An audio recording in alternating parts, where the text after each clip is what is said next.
The past few years, and I've seen you grow in this career. And one thing that's amazed me about what you've gone through is the time that you've spent in all the courses that are required. And I've been through those courses too. You just did it in a shorter period of time than I did, right? Like you really powered through it. How hard were those courses? They were very long. Well, list them off for me. Everything that you've gone through. There's a lot. Yeah. Where do I start? Oh, I mean, honestly, it's probably hundreds and probably thousands of hours of study. And it's not just the formal study, it's all the informal study as well. It's all the ethics around it too. Yep. It's all the, yeah.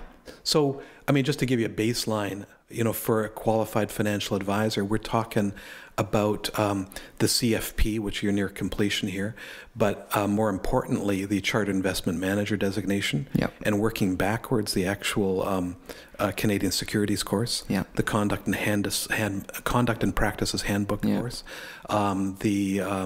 what's the course called? The Life Underwriters one, the LLQP, Life License Qualifying Program. Yeah. All the various different modules in the CFP. Yes. The list goes on. Plus, we have to engage in about 30 hours a year of real professional development. Yeah. What qualifications are there to have a YouTube channel talking about stocks? Nothing. Zero. Yeah. And then that's exactly it. Many of the people giving this advice are not qualified or licensed to be giving advice to people. Yeah. Yeah. Like they might, like we can't put people can do whatever they want. But when it comes to telling people how to invest, there are certain rules and there are guidelines we have to follow, because there are a lot of limitations and a lot of things that we need to consider for every person.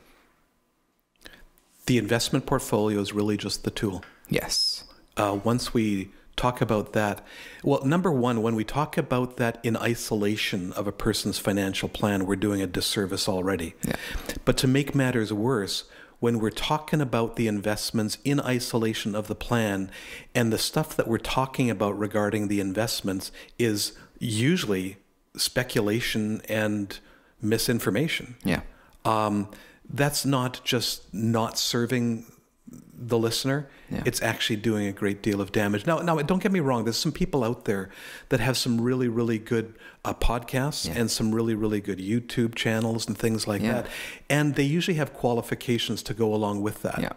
But what we're talking about here are the ones that have really popped up lately. We saw a lot of this in the late 1990s, yeah. in the tech explosion at that time. And I forget the great magnate, I think in the early 1900s, in the 1920s, very wealthy man, went to a shoe shine mm-hmm. stall. Oh, yes. Right? I think it was in the train station. They had his shoes shined, and the guy was giving him some stock tips mm-hmm. on what he should be buying. And he thought really carefully about that. And he went back to the office, and this was in the late 1920s, might even have been 1928, very early 1929. And he sold all his holdings. And he actually made out okay, because he preserved his wealth in the great stock market crash of 1929.